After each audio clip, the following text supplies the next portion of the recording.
ہمارے نبی صلی اللہ علیہ وسلم نے بزدلی سے پناہ مانگی اور سستی سے پناہ مانگی ہے. اللہم انی اعوذ بک من الکسل، اے اللہ میں تیری پناہ مانگتا ہوں سستی سے. سست آدمی ہر جگہ ناکام ہے اور چست آدمی ہر جگہ کام. ہر ایک کو اچھا لگتا ہے چست آدمی، ایکٹیو آدمی، وہ خوش مزاج بھی ہوتا ہے. تو ایکٹیو رہا کرو. اور ایکٹیو بننے کے نسخے کیا ہیں وہ میں اکثر بتاتا رہتا ہوں، میرا موضوع بالکل ہٹ جائے گا. ایکٹیو بننے کا سب سے بڑا نسخہ ہے کہ صبح جلدی اٹھ کے جاگنگ کرو. یہ پوستیوں کی طرح 11-12 بجے تک مسو. صبح اٹھو، آج کل تو سردیاں، فجر سے پہلے جاگنگ کر لو، بھاگو. نہیں آتا تو میرے پاس آؤ، میں بھگاؤں گا آپ کو. ایک دفعہ میں نے ایسے ہی کیا، 3 دن کی ورکشاپ کروائی، اس کا نام رکھا ڈیجیٹل خانقاہ. میں نے کہا ہماری خانقاہ ہے، ویسے تو خانقاہ میں اللہ اللہ بھی ہوتا ہے، یہاں اللہ اللہ بھی ہوگا، تہجد بھی ہوگی، لیکن تمہارے باپ کو بھی بھاگنا پڑے گا، کیونکہ یہ سست آدمی شریعت میں نہیں ہے. تہجد پڑھ رہے ہو، دعا مانگ رہے ہو، وہ صحیح، لیکن اگر آپ سست ہو تو یہ دیندار آدمی اسلام کو بدنام کرے گا. سمجھ رہے ہیں؟ نہیں آ رہی بات سمجھ میں؟ جب لوگ دیکھیں گے نمازی بھی ہے، تہجد گزار بھی ہے، لیکن سست ہے، تو اس سے بدنام نمازی ہوں گے کہ نہیں ہوں گے؟ لوگ کہیں گے یار یہ دنیا دار اتنے ایکٹیو ہوتے ہیں اور یہ نمازی کیسے ہوتے ہیں؟ تو میں نے 3 دن کا ایک ورکشاپ کروائی، اس میں لوگوں سے فیس لی، اس لیے کہ ان کے مصارف ہم اپنی جیب سے تھوڑی کھلائیں گے آپ کو، اتنے بھی ہم نیک نہیں ہیں کہ تمہارے فائدے کے لیے اپنی جیب سے میں کھلاؤں. میرے کیا لگتے ہو بھائی آپ؟ اور جس چیز پہ انسان کا اپنا پیسہ خرچ نہ ہو اس کی دل میں قدر بھی نہیں آتی. فری کا لنگر ہوتا تو پورا کراچی آ جاتا. ہم نے کہا فری کا لنگر نہیں ہے، کنٹری کلب وہ ہم بک کرائیں گے، 3 ٹائم کا کھانا وہ بھی آپ کے خرچے پہ ہوگا، کنٹری کلب کے کمروں کا کرایہ بھی آپ کے خرچے پہ ہوگا. سمجھ رہے ہو؟ تو آپ جب اپنے خرچے پہ انسان آتا ہے تو فائدہ ہوتا ہے. تو ان کو ہم نے 4 بجے بھگایا، تو ایسے ایسے کیس سامنے آئے نا، میں حیران ہو گیا. پہلے تو میں نے خود تھوڑی سی ٹریننگ کر لی، کیونکہ مجھے بھی بہت دن ہو گئے تھے بھاگے ہوئے. میں نے کہا ایسا نہ ہو میں ہی نہ بھاگ سکوں. تو میں نے پہلے پارک میں، شیخ پہلے خود تو سیدھا ہو جائے نا کیونکہ مجھے بہت دن ہو گئے تھے بھاگے ہوئے. تو میں نے پہلے دیکھا میرا اسٹیمنا برقرار بھی ہے یا نہیں ہے. تو میں نے اس سے 1 دن پہلے پارک میں دوڑا، تو اللہ کا شکر ہے سیٹ تھا. میں نے کہا اپنی سیٹنگ صحیح ہے. تو پھر ہم نے ان کو کہا چلو بھی صبح 4 بجے، وہ بھاگ ہی نہیں رہے، چل رہے ہیں. میں نے کہا بھائی یہ میں اس لیے آپ کو بتا رہا ہوں، آپ بھی ایسا کرو. میں نے کہا بھاگو یار. کہہ رہے نہیں بھاگا جا رہا. میں نے کہا تھوڑا سا تو بھاگو یار، 2 قدم تو بھاگو. 2 قدم بھاگو گے، پھر کل 3 ہو جائے گا، پرسوں 4 ہو جائے گا، اور آہستہ آہستہ انسان میں اسٹیمنا بنتا ہے نا. میں نے ہمارے کلاس میں ایک بہت باریک سا لڑکا تھا، بہت ہی دبلا، کہنا دبلے پن کی توہین ہے، باریک تھا وہ. تو میں نے اسے کہا جم جاؤ، کھاؤ پیو، آپ پہ ماس چڑھ جائے گا نا، تھوڑا جان پکڑو گے. وہ کہہ رہا ہے مجھ سے تو جم میں ویٹ ہی نہیں اٹھتا. میں نے کہا 1 کلو کا ویٹ اٹھا لو. کہہ رہے نہیں وہ بھی نہیں اٹھتا. یہ میں آپ کو واقعہ برائے واقعہ نہیں ہے، یہ سمجھانے کے لیے کہ کچھ تو کر بھائی، جتنا تیرے اندر استطاعت ہے کچھ تو کر، کچھ تو ہل. آج تھوڑا سا ہلے گا، کل تھوڑا اسٹیمنا.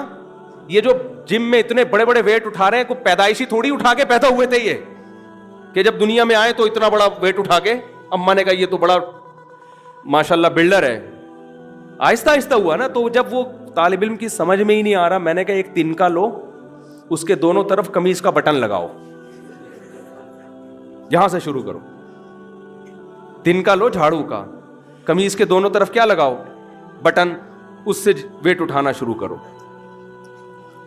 کہہ رہے یہ کیا بات ہے؟ میں نے کہا یہ اٹھا سکتے ہو نا؟ کہہ رہے ہاں. میں نے کہا یہ اٹھاؤ. میں نے کہا پھر اس کے بعد شیروانی کے بٹن پہ آ جانا، جو بڑا والا ہوتا ہے. پھر اس کے بعد 98 پہ آ جانا پھر 5 روپے کے سکے پہ آ جانا، پھر سکے بڑھانا شروع کرنا. میں نے کہا انشاءاللہ ایک دن آپ 50 کلو کا ویٹ بھی اٹھاؤ گے. لیکن یہ جو باریک ہے نا اتنے کہ پتہ ہی نہیں چلتا، صرف قمیض آ رہی ہے، یہ اس کے اندر بندہ بھی ہے. مجھے تو کئی دفعہ میں نے کہا شبہ ہوتا ہے وہ قمیض ہی آ رہی. میں نے کہا کچھ ہلے گا، کچھ کرے گا تو جسم پہ کچھ چڑھے گا نا. لیکن نہیں ہے وہ سمجھ میں بات. وہ دوائیں کھانا شروع کر دیں گے، ڈاکٹر ٹیکے لگوا رہے ہیں، پتہ نہیں کیا کیا کر رہے ہیں. تو سست آدمی کے مقدر میں اللہ نے میرے بھائی ناکامی لکھی ہے. دنیا میں کامیاب ہمیشہ کون ہوتے ہیں؟ چست لوگ. تو اب مسئلہ یہی ہے کہ یہاں بھی عقل اور دل کا کیا ہوتا ہے؟ جھگڑا ہوتا ہے. دل کہتا ہے سستی سے بڑی کوئی نعمت ہے نہیں. دل تو یہی کہتا ہے. صبح آپ فجر کے لیے اٹھ رہے ہو, دل کیا چاہتا ہے؟ سوتے رہو. تو صبح دوڑیں بھاگیں, دل نہیں کرے گا, لیکن دل کے خلاف چلنا ہے. عقل کہتی ہے بھائی چل لے, کچھ بھاگ لے, کوئی ہل لے, ورنہ کل پھر ڈاکٹروں کی دوائیں کھانی پڑے گی جو کھا رہے ہوتے ہیں لوگ. پر پرہیز کرنے پڑیں گے بہت سارے. اور اولاد پیدا کرنے میں بھی سستی نہ کریں معذرت کے ساتھ, اس کا بھی بہت نقصان ہے. پیچھے دعائیں مانگنے والے مارکیٹ سے کیا ہوں گے؟ شارٹ ہوں گے. بچے زیادہ ہوں گے, ایک آدھ ایسا ہو سکتا ہے نکل آئے جو بخشوا دے آپ کو, اتنی دعائیں مانگے. تو سستی تو ہے ہی نہیں نا اسلام میں, سمجھ رہے ہو؟ اللہ تعالیٰ ہمارے اندر چستی پیدا فرمائے اور گناہوں سے بچنے کی ہم سب کو توفیق عطا فرمائے. دیکھو سستی کا دو چیزوں سے تعلق ہے. ایک تو آپ ویسے ہی سستے ہیں, ہمت ہی نہیں کر رہے, اس کے لیے تو کوئی علاج نہیں ہے سوائے اس کے کہ آپ کو ہمت کرنی پڑے گی نا. اب صبح اٹھ نہیں رہے تو کیا ہوگا؟ کوئی بھی نہیں اٹھائے گا, اٹھنا پڑے گا آپ کو. اور ایک ہے ہماری خوراک سے اس کا بہت گہرا تعلق ہے.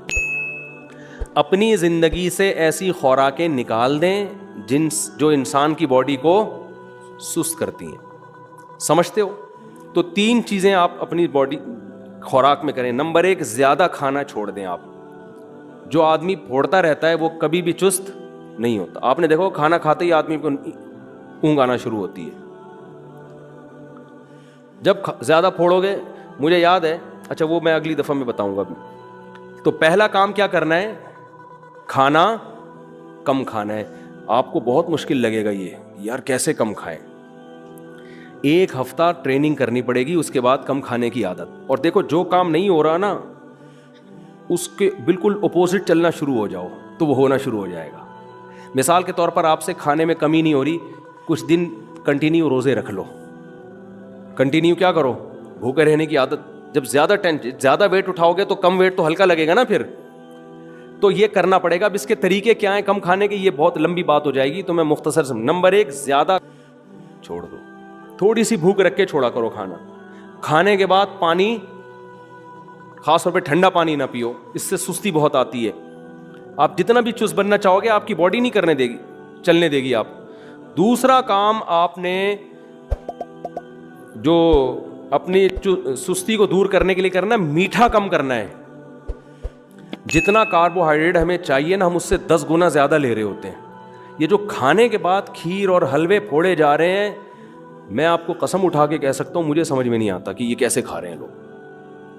جب کھانا ہم کہیں دعوت میں کھاتے ہیں, لوگ اب میٹھا لا کے رکھتے ہیں, میں کہتا ہوں یار اتنا کھانا ہم نے کھا لیا, کیسے کھائیں ہم یہ تو کھانے سے بھی ڈبل انرجی ہے جو آپ لے رہے ہو.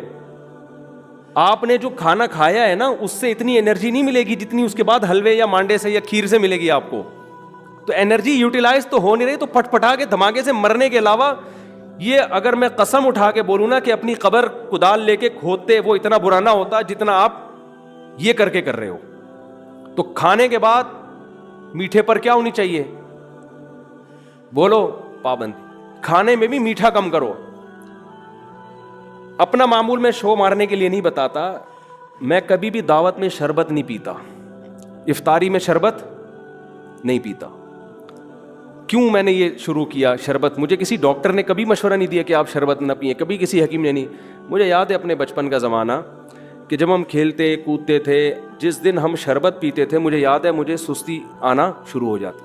اس وقت سے میرے ذہن میں یہ بات لاشعور میں بیٹھ گئی تھی کہ یار یہ لکوڈ فارم میں جو ہم لے رہے ہیں نا میٹھا, اس وقت سے میرے کھوپڑی میں بات بیٹھ گئی تھی کہ اس کو پینے میں مزہ ہے چند سیکنڈ کا, ٹینشن ہے کئی گھنٹے کی. صحیح ہے نا؟ اس وقت تو چند سیکنڈ کا مزہ آتا ہے جب آپ شربت پی رہے ہوتے ہو, لیکن اس کے بعد آپ کی باڈی میں وہ چستی نہیں رہتی, اور چستی نہ رہنے سے آپ خوش نہیں رہتے. دیکھو چست آدمی ہوتا ہے خوش, ہر ایک سے ملتا ہے, بات کرتا ہے, بیٹھتا ہے, چلتا ہے, پھرتا ہے, ہر کام میں مزہ آتا ہے اس کو. اور اگر آپ ٹن ہو رہے ہو, کسی کام میں مزہ نہیں آتا انسان, حتیٰ کہ رشتہ لینے جائے گا وہاں بھی سستی کرے گا, جو اتنا مزے کا کام ہے وہاں بھی. ابھی دیکھو دولہا اکثر لیٹ پہنچ رہے ہوتے ہیں, اپنی شادی میں دولہا 1 گھنٹہ لیٹ پہنچ رہا ہے. یار تم اپنی شادی میں لیٹ پہنچ رہے ہو تو تم تو کوئی کام ٹائم پہ کر ہی نہیں سکتے. تو آپ جب شربت پیتے ہیں, گنے کا رس آپ نے میٹھا میٹھا پی لیا, تو اب کیا ہوگا کہ آپ کی باڈی پہ تھوڑی دیر میں سستی چڑھے گی. اصل میں آپ سے ایک بات بتاؤں, آپ کہیں گے نہیں ہمیں تو کچھ نہیں ہوتا, آپ چونکہ 24 گھنٹے اسی کنڈیشن میں رہتے ہیں نا, آپ نے چستی کبھی دیکھی نہیں ہے. اس لیے آپ کو لگ رہا ہے کہ یار ہم تو یہ تو نارمل ہیں. آپ چھوڑ کے دیکھیں, آپ میٹھا شربت چھوڑ کے دیکھو, آپ ایک دن آپ ذرا میرے بتائے ہوئے طریقے پہ عمل کرو, آپ جو فٹ رہو گے نا. مجھے دیکھو کیسا میں ایکٹیو نظر آ رہا ہوں کہ نہیں نظر آ رہا, ماشاء اللہ. اللہ اس شو بازی سے بچائے, نظر بد سے بچائے. مجھے لوگ کہتے ہیں پتہ نہیں کیا کھا رہا, کچھ بھی نہیں, میں نہیں کھا رہا اس وجہ سے ایسا ہوں. میں کھا رہا ہوتا تو پھر میں ایسا تھوڑی ہوتا. ہمارے جامعۃ الرشید میں 15 سال سے لفٹ لگی ہوئی ہے اوپر کلاس میں جانے کے لیے. جب لگی تھی تو مجھے 10 سال بعد پتا چلا کہ لفٹ ہے, اور جن سیڑھیوں سے میں جاتا ہوں اس کے ساتھ ہی ہے, مجھے نہیں پتا تھا. اور 12-13 سال میں شاید میں ایک دفعہ اس سے گیا ہوں یہ دیکھنے کے لیے کہ لفٹ کیسی ہے یہ, ورنہ میں کبھی بھی لفٹ سے الحمدللہ اوپر نہیں گیا. سیڑھیوں سے بھاگتا ہوا جاتا ہوں, بھاگتا ہوا, کیونکہ مجھے بھاگتے ہوئے جانے میں زیادہ مزہ آ رہا ہوتا ہے. دیکھو بچہ جب صبح صبح اٹھتا ہے, ایکٹیو ہوتا ہے, اس کو بٹھانا مشکل ہے, چلانا مشکل نہیں ہے. نہیں آ رہی سمجھ میں, آ رہی بہت مشکل باتیں نہیں سمجھ میں. ارے بچہ جب خوش ہوتا ہے نا, صبح صبح اٹھتا ہے, نیند پوری ہو, تو اس کو ٹکانا مشکل ہے یا چلانا مشکل ہے؟ ٹکانا. اس کو بولو نا ایک جگہ بیٹھ جا, وہ ہلے گا, جلے گا, ادھر گھسے گا, الماری میں جائے گا, ہنسے گا, کلوازیاں کھائے گا. کیوں؟ ایکٹیو ہوتا ہے اس وقت. اس وقت اس کی نیند پوری ہو گئی, خوش ہے. تو جب انسان ایکٹیو ہوتا ہے نا, اس کے لیے بیٹھنا مشکل ہے, کام کرنا آسان ہوتا ہے اس کے لیے. سمجھ میں نہیں آ رہی تو رہنے دو, آ رہی ہے الحمدللہ. جب ایکٹیو ہوتا ہے انسان تو اس کے لیے بیٹھنا مشکل, چلنا پھرنا آسان. اس کو 4 شادیاں بھی آرام سے سمجھ میں آ جائیں گی, ورنہ 20 سال بیان سنتا رہے گا, ہلے گا نہیں اپنی جگہ سے. کہے گا پتہ نہیں کیسی باتیں کر رہے ہیں, کیسی فضول باتیں لے کے بیٹھ جاتے ہیں ہر دم. تو آپ نے کیا کرنا ہے, پہلا کام یہ کرنا ہے کہ کھانا کم کھاؤ. ہمیں دیکھو میرے رابطے بات میں ایسے لوگوں سے بھی ہوئے ہیں جو باقاعدہ سرٹیفائڈ جو فزیکل فٹنس کے ماہرین ہوتے ہیں نا, بڑے بڑے لوگ جو امریکہ میں ٹریننگ دیتے رہے ہیں, جو صحیح ماہر لوگ ہیں نا, وہ کبھی بھی آپ کی خوراک کو فوکس نہیں کریں گے کہ زیادہ کھاؤ. وہ ہمیشہ کہیں گے کم کھاؤ مگر اچھا کھاؤ. سمجھتے ہو؟ زیادہ کوئی نہیں کہ آپ چونکہ جان بنانا چاہتے ہو 6 پراٹھے کھایا کرو صبح صبح. جو پینڈو ٹائپ کے ہوتے ہیں نا, وہ کہیں گے ابے طاقت کھانے سے بنتی ہے, 6 روٹیاں کھایا کر تو روزانہ. یہ اس کی علامت ہے کہ یہ خود بھی مرے گا, آپ کو بھی مروائے گا. حقیقت بتا رہا ہوں آپ, یہ پاگل آدمی ہے, یہ پاگل ہے. وہ دور گیا جو پہلوان ہوا کرتے تھے اور اتنے بکرے کھا گئے اور اتنے وہ کھا گئے. وہ پرانا زمانہ تھا, اس میں پھر توندے بھی ان کی اسی حساب سے ہوا کرتی تھیں. اس میں بکروں کے قبرستان بن گئے تھے وہ توندے ہیں. حقیقت ہے, ان کی توندے جو تھی نا بکروں کی کہ قبرستان تھے, وہ ہزاروں بکرے دفن تھے اس میں. تو میں اپنی بات بتا رہا ہوں, میں کبھی شربت نہیں پیتا. مجھے کسی ڈاکٹر نے نہیں کہا کہ آپ شربت نہ پئیں, مجھے کسی حکیم نے نہیں کہا. بھائی اپنا تجربہ کر کے دیکھا, ہم جب پیتے تھے تو یار وہ جسم میں چستی نہیں رہتی تھی. جب سارا دن ایسے 2-3 گھنٹے تو چلے جاتے ہیں آدمی کے, نیند سے آتی ہے. تو میں کہتا تھا یار کل میرا دن جو اچھا گزرا ہے آج نہیں گزر رہا. تو میں نے خود ہی میں نے وہ شربت مربت چھوڑ دیا. کھانے کے بعد میٹھا اللہ کا شکر ہم کبھی بھی نہیں کھاتے. لوگ لا کے کھا تو لیں, بھائی ابھی کھانا کھایا ہے نا, بس وہ ہو گیا. اب یہ کھاؤں گا تو سوائے تباہی بربادی کے کچھ, نیند آئے گی, غلبہ ہوگا, جسم کی ساری چستی ختم ہو جائے گی. تو خود تجربہ کر کے انسان بہت ساری چیزیں سیکھتا ہے. 1 سیکنڈ میں بات کمپلیٹ کروں پھر بتاتا ہوں. مجھے یاد ہے ایک دن کیا ہوا کہ ناشتے میں جامعۃ الرشید گیا تو ایک طالب علم نے گاجر کا وہ بنایا ہوا تھا, حلوہ نہیں تھا, وہ گاجر کا مربع. 2 نوالے لیے, بڑے مزے کے تھے. تو میں نے کہا یار یہ تو میں ناشتے میں کروں گا. پھر اس پہ نیٹ پہ سرچ کیا, حکیموں سے پوچھا, بڑا طاقتور ہوتا ہے گاجر کا مربع, کھایا کرو, بہت پاورفل ہوتا ہے, خون بناتا ہے وغیرہ وغیرہ. ہم نے گھر میں والوں کو لا کے بتایا بھائی گاجر کو اس طرح سے آپ گاجر ہی کے پانی میں پکائیں, چینی ڈالیں, بڑا زبردست مربع بن جائے گا. وہ اگلے دن ہم نے صبح وہ مربع کھایا. جب میں گیا ہوں کلاس لینے کے لیے, طلبہ کے سامنے بیٹھا ہوں, تو میں وہ والی میں نہیں تھا جو کل تھا. جو میں ایسے ایکٹیو کر کے جیسے بھی بیان کر رہا ہوں نا, میں طلبہ کو پڑھاتے ہوئے میں محسوس کر رہا ہوں کہ وہ مزہ نہیں آ. میرا دل چاہ رہا ہے بس ٹانگیں سیدھی کرو اور تکیہ لگاؤ اور لیٹ جاؤ. تو مجھے اندازہ ہوا ایسا مربع جس سے طاقت آ رہی ہو لیکن جسم کی چستی ختم ہو رہی ہو, اس مربے سے بہتر ہے آدمی کمزور ہو مگر ایکٹیو ہو. کیا کرنا ہے ایسی طاقت کا, کہ بم تھوڑی پھاڑنا ہے ہم نے جا کے. یہ جو طاقت بنانے کے نسخے انٹرنیٹ پہ ڈلے ہوئے ہیں نا, یہ آپ کو بم بنا رہے ہیں. اتنی طاقت کہ آپ خوب بم بن کے پھٹ جاؤ کہیں بھی جا کے. یہ والی طاقت ہے. تو بم کے لیے بم ہے بھائی, آپ خود بم کیوں بن رہے ہو؟ تو پہلا کام کیا کرنا ہے؟ خوراک کم. دوسرا کام میٹھا, بولو نا, کم. میٹھا کھانا ہے تو میٹھے پھل کھاؤ. میٹھا کھانا ہے تو کیا کھاؤ؟ میٹھے پھل کھا لو. چینی وینی یہ سب چیزیں چھوڑ دو. نہیں چھوڑیں گے, مجھے پتا ہے کون چھوڑتا ہے یار آج. اور ایک تو میٹھا کھانا تھا, دوسرا یہ تھا. تیسری بات, دودھ میں آپ بھینس کا دودھ چھوڑ دیں معذرت کے ساتھ, دودھ بکری کا پیا کریں. نہ پینے سے بہتر ہے بھینس ہی کا پی لیں. سمجھ رہے ہو؟ نہ پینے سے بہتر ہے ڈبے کا نہیں, کس کا؟ بھینس کا پی لیں. لیکن ویسے میں آپ کی نالج کے لیے بتاؤں, آپ میرے مشورے پر بکری پال کے دیکھیں تو صحیح ہے. کبھی کبھار انسان ویسے بھی کسی کی بات مان لیتا ہے. آپ بکری پالیں, اس کا تازہ دودھ نکالیں, کچا پئیں, بوائل کر کے نہیں. ہمارے نبی نے, تمام پیغمبروں نے ساری زندگی بکری کا دودھ کچا پیا ہے. کبھی بھی ہمیں نہیں معلوم ہوتا کہ امی عائشہ نے دودھ گرم کیا, بوائل کر کے نبی صلی اللہ علیہ وسلم کو پلایا. ادھر تو یہ حلب الشاۃ, دودھ نکالا اور فوراً پی گئے.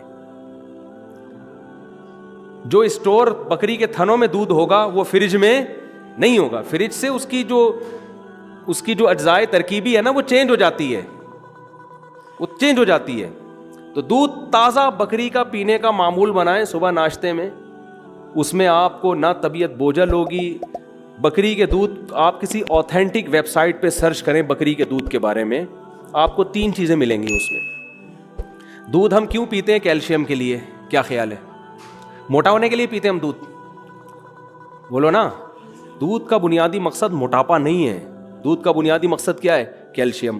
بکری کے دودھ میں کیلشیم سب سے زیادہ ہے, سمجھتے ہو؟ دوسری بات, بکری کے دودھ میں فیٹ سب سے کم ہے. اونٹنی میں تو بالکل ہی نہیں ہے, لیکن کم کس میں ہے؟ بکری کے دودھ. فیٹ سب سے کم. تو یہی مسئلہ ہے نا, سارا مسئلہ کیا ہے؟ موٹاپا ہے. تیسری بات یہ کہ دودھ کا ایک بڑا مقصد معدے کی تیزابیت کو, ایسیڈیٹی کو کنٹرول کرنا بھی ہوتا ہے. دودھ بیسیکلی پیٹ کے لیے بہت مفید ہے. بعض حکیم پہلے زمانے میں معدے کا علاج بتایا کرتے تھے. جو ناقابل علاج ہو جاتے تھے نا, ان کو حکیم لوگ بولتے تھے, بشرطے کہ زخم نہ ہو معدے میں, زخم نہ ہو, ویسے تیزابیت ہو, تو کہتے تھے آپ جانور کا تازہ دودھ پیا کرو بس چند دن تک, تو معدے کے سارے مسئلے حل ہو جاتے ہیں اس سے. تو الکلائن کا لفظ آپ نے سنا ہوگا نا, تیزاب کے اگینسٹ. تو یہ سب سے زیادہ کس میں ہے؟ بکری کے دودھ میں. یعنی تیزابیت معدے کی ختم کرنے کی سب سے زیادہ طاقت کس میں ہے؟ بکری کے دودھ میں. یہ 3 فائدے تو ہیں اوتھینٹک, بالکل. جو ایک مستند ویب سائٹ ہے اس پہ آپ سرچ کر سکتے ہیں, نام اس کا بھول گئے. میرے کچھ شاگرد ہیں انجینئر ہیں نا یونیورسٹی میں, تو میں ان کے ذمہ لگاتا ہوں یہ کام. ان کو پتا ہوتا ہے یہ 2 نمبر ہے, یہ 1 نمبر ہے. کچھ فائدے ایسے ہیں جو میں نے ڈاکٹر سے سنے ہیں. اب مجھے نہیں پتا وہ ڈاکٹر صاحب نے پھینکی ہے, یا بظاہر تو نہیں لگتا کہ ڈاکٹر ہو کے کوئی پھینکے گا. اس کا بکری کے دودھ کا کوئی کاروبار بھی نہیں ہے.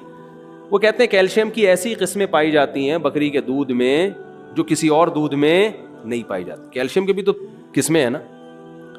اور سب سے بڑی بات یہ کہ تمام پیغمبروں نے پیا ہے بکری کا دودھ, کیونکہ حدیث میں آتا ہے کوئی پیغمبر ایسا نہیں ہے ایسے نہیں ہے جنہوں نے بکریاں نہ چرائی ہوں.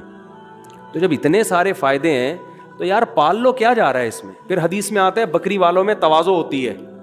روحانی فائدہ بھی ہو گیا کہ نہیں ہو گیا؟ بکری پالنے والا تکبر نہیں کرتا. لینڈ کروزر کے ساتھ تصویریں کھنچواؤ گے کبر آئے گا, بکریوں کے ساتھ تصویریں کھنچواؤ گے تکبر نہیں آئے گا. میں تو اب کوئی آتا ہے نا سیلفی لینے کے لیے, اپنی بکری کو بھی ساتھ میں لے کر آتا ہوں, بکری کو بھی ساتھ میں. بھائی اس کی بھی عزت ہونی چاہیے.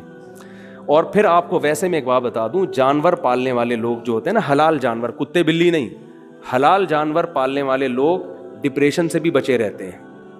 ایک دفعہ یہ چسکا لگ جائے نا جانور پالنے کے شوق کا, اس میں بڑا مزہ ہے. میں نے بڑے بڑے کروڑ پتی لوگوں کو دیکھا ہے بکریاں پالتے ہوئے, کہہ رہے اس کا جو نشہ ہے وہ چرس اور ہیروئن میں نہیں ہے. ہمارے ایک دوست ٹھیک ٹھاک مالدار تھے, بکرا پالتے تھے. بکرا اس سے پہلے لیتے تھے, چھوٹا سا بچہ, سندھ میں دوڑ میں مارکیٹ لگتی ہے وہاں سے لے کے آتے تھے, اور پھر اس کو کھلا کے بقرعید میں اتنا مستنڈا بنا کے کاٹ کے کھاتے تھے وہ. میں نے کہا یار اتنا پیسہ کہہ رہے ہیں, شوق ہے بھائی. تو یہ ایک دفعہ بکریوں کا شوق پال لو, مزہ نہ آئے پیسے واپس. اس کا بڑا فائدہ یہ ہوتا ہے گھر میں جتنی آپ کی سبزی کٹ رہی ہے ضائع ہونے سے بچتی. میں نے اپنے 3 گھروں میں ڈسٹ بن لا کے رکھی ہوئی ہے. جو آلو کٹے گا, پیاز کٹے گا, ٹماٹر کٹے گا, الگ ڈسٹ بن ہے. بکری کا مال کہاں جائے گا؟ سارا پھل کے چھلکے سب چیزیں اس میں, بھوسی ٹکڑے اس میں, اور پھر پتی. چائے جب ہمارے گھر میں بنتی ہے تو پتی کے لیے الگ برتن دیا ہوا ہے. یہ ساری پتی کہاں, بکریاں پتی بھی کھا جاتی ہیں, اور وہ صحت کے لیے اس لیے اچھی ہوتی ہے, اس میں دودھ ملا ہوا ہوتا ہے نا, تو پروٹین بھی ملتے ہیں ان کو. نہیں آ رہی سمجھ میں؟ بھائی دمبے کو پتی کھلاؤ آپ, مسٹنڈا ہو جائے گا. پکی ہوئی پتی, کچی نہ کھلانا شروع کر دینا, وہ دودھ پتی نکال کے دینا شروع کر دے گا. بکری کے پتی کھلا رہے ہیں, پتہ چلا دودھ پتی نکل رہی ہے اس کے وجہ. تو آپ کے گھر کا سارا مال وہ کہاں خرچ ہوگا؟ جانوروں پہ خرچ ہوگا. تو میں آپ کو ترغیب دے رہا ہوں, ایک دفعہ ہمت کریں, اس میں بڑا مزہ ہے, سمجھتے ہو, اور اس میں برکت بہت ہے. بکری پالیں گے 4-5 سال کے بعد اتنا بڑا ریوڑ ہو جائے گا آپ کا, اتنا بڑا ریوڑ ہو جائے گا. تو بڑا مزہ ہے اس کام میں, بڑا نشہ ہے, ٹینشن نہیں ہوتی, انسان ریلیکس ہو جائیں گے. ہمارے ایک رشتہ دار میں ایک خاتون بیمار تھی, نفسیاتی, ڈاکٹر نے ان کو کہا کہ بھائی ان کے بچوں کو کہا ان کو بکری لا کے دو, یہ پالیں, تاکہ ان کی سوچ کیا ہو. جو اتنی ٹینشنیں آدمی نے پالی ہوئی ہے نا آج, ہر وقت آپ جب شام کو اپنی بکریوں میں آ کے بیٹھو گے جو آپ کی ہوں گی, تو دیکھو آپ کو سکون ملے گا. لیکن تھوڑی پرسنالٹی کو اس پہ سائڈ پہ رکھنا پڑتا ہے. تو چھوڑ دو, یہ تکلف والی زندگی میں سوائے ٹینشن کے اور پریشانیوں کے کچھ بھی نہیں ہے. تو بکری کا دودھ پیا کریں, اس سے آپ کی صحت اچھی ہوگی. اور خواتین کے لیے تو بہت زیادہ ضروری ہے یہ, جو ان کی بیوٹی کے آج کل تو اتنے کروڑوں کے ڈسٹمپر کے ڈبے پورے خرچ ہو رہے ہیں خواتین کے میک اپ پہ. تو بھائی آپ بکری کا دودھ پیو, یہ تو صحت کے لیے یعنی چہرے کی فریشنس کے لیے بہت اچھا ہے. کتنا آج کل خواتین مر رہی ہیں نا بیوٹی پہ, آرٹیفیشل کریمیں لگا کے, کسی کو اسکن کینسر ہو رہا ہے, کسی کو کیا ہو رہا ہے. بکری کا دودھ جو ہے, اس سے تو صابن بنتا ہے جو خواتین کی اسکن کے لیے اچھے صابن جو ہوتے ہیں نا اسکن, ان میں بکری کا دودھ ڈلتا ہے. تو یہ اتنے سارے فائدے ہیں, پال لو, ثواب ملے گا. اب کراچی میں لوگ کیسے پالیں, کچی جگہ نہیں ہے, بہت اچھا سوال ہے. تو بھائی آپ اپنے مکان کی چھت پہ 4 دیواری بنائیں, مٹی لا کے ڈال دیں اس میں. اچھا, بدبو بکرے میں ہوتی ہے, بکریوں میں نہیں ہوتی. بعض لوگ کہیں سے گزرتے ہیں نا, ایک دم بدبو کے بھبوکے آتے ہیں ان کو, ابے مفتی صاحب اس کی ترغیب دیتے ہیں ہم کو. وہاں کوئی بکرا ہوگا اور وہ مسلسل بک رہا ہوگا کچھ نہ کچھ, حقیقت. تو بکرا نہ پالیں, بکرا نہ پالیں. بکرے میں اسمیل ہوتی ہے, وہ بہت گندی بھبوکے مارتا ہے وہ. اب اس میں اس کی کیا حکمت ہے واللہ عالم, وہ اس کا پرفیوم ہوگا واللہ عالم, ہمیں نہیں پتا. تو بکرا نہ پالیں, بکریاں پالیں, سمجھتے ہو. تو بکرا آپ رکھیں گے تو بریڈنگ کے لیے تو ٹھیک ہے, کچھ دن رکھیں پھر واپس کرائیں یا بیچ دیں. میں بکرا خریدتا ہوں بریڈنگ کے لیے, اس کے بعد واپس منڈی میں جا کے بیچ آتا ہوں. بکرا نہیں افورڈ کر پاتے ہیں, وہ بدبو بہت ہوتی. بکریوں میں بدبو نہیں ہوتی, اس میں نہیں ہوتی, اسمیل نہیں آئے گی گھر کے اندر آپ کو. تو ایک 4 دیواری بنائیں, جالیاں بنائیں, چھپڑا ڈال دیں اس کے اوپر, بکریاں رکھیں, مزہ زبردست. اور اتنا ضرور کر لیا کریں کہ بکری کو جو ہے نا, یہ کیونکہ میرا تجربہ ہے نا بکریاں پالنے کا, ایک جگہ بکری کی ایسی ہونی چاہیے رات کہیں اور گزارے اور دن اس سے بکری بہت خوش رہتی ہے. وہ سمجھتی ہے ہم صبح آفس جا رہے ہیں اپنے جاب کے لیے, حقیقت ہے. اور شام کو پھر وہ وہیں آ کے کھڑی ہو جائے گی جہاں اس کو رات گزارنی ہے. وہ سارا دن گھومے گی یا کسی اور جگہ پہ رہے گی, کھلانے پلانے کا انتظام کسی اور جگہ پہ ہو, رات کو سونے کا انتظام کسی اور. بے شک وہ قریب ہی ہوں, لیکن اس سے جانور بڑا, دمبیاں بکریاں بڑی خوش رہتی ہیں, تو انجوائے کرنے کے لیے نہیں. ایک ہی جگہ کھڑے جانور خراب ہو جاتا ہے. تو صبح اٹھ کے جا رہی ہیں وہ آفس, وہاں ان کو کھانا ملا, وہیں رہیں. شام کو جیسے ہی آپ کنڈی کھولیں گے وہ خود ہی ان کو پتہ ہے سونا ہم نے یہاں ہے. جانور تو بڑا زبردست عادت ہو جاتی ہے, اور کوئی اتنا مہنگا نہیں ہے جانور پالنا. اس کے جو پروڈکٹ جو اس سے بکرے پیدا ہوں گے وہ مارکیٹ میں بیچ دیا کریں, کاٹ کے کھا جائے, آپ کو گوشت اچھا ملے گا. ہم جو مارکیٹ میں گوشت کھا رہے ہیں, یہ کراچی میں دیکھو نا, تھیلیاں کھا کے یہ بکریاں بڑی ہو رہی ہیں. ہاں یہی مال بک رہا ہوتا ہے. شاپریں کھائی ہوئی ہیں انہوں نے, چھلکے گندے سڑے ہوئے چیزیں کھا کے یہ جانور جو پل رہا ہے. تو آپ جب گھر میں اس کو صاف ستھرا کھلاؤ گے, اس کے گوشت میں اللہ نے لذت رکھی ہے, قربانی میں پالو اس کو. آپ ایک بکرا پال کے 6-7 ہزار میں مل جائے گا, اس کو آپ 1 سال بڑا کر کے آپ بیچو گے, پورا بچڑا آ جائے گا اس قیمت پہ گھر کے لیے. بہت فائدے ہیں اس کے, لیکن شوق کرو گے تو ہوگا نا. تو PUBG سے بھی جان چھوٹ جائے گی آپ کی. ان شوق کا فائدہ یہ ہوتا ہے کہ نیگیٹو ایکٹیویٹیز سے آپ کی جان چھوٹتی ہے, غلط کاموں سے آپ کی جان چھوٹتی ہے. تو بہت فائدے ہیں اس کے, یہ کر لیا کرو اپنے خرچے پہ. تو یہ بھی چیز سستی دور کرنے کے لیے بہت اچھی ہے. ایسی غذائیں کھایا کرو نا جس سے سستی نہ ہو. تو دودھ یہ پیا کرو آپ. دیکھو, اور جو بچے بکری کا دودھ پیتے ہیں ذہین ہوتے ہیں زیادہ, جو بھینس کا دودھ پیتے ہیں بھینس جیسے ہی بن جاتے ہیں. بھینس جیسا خود بکری دیکھو کیسے ہلتی جلتی ہے نا, تو ایسے ہی اس کا دودھ اور گوشت بھی ایسا ہی ہے.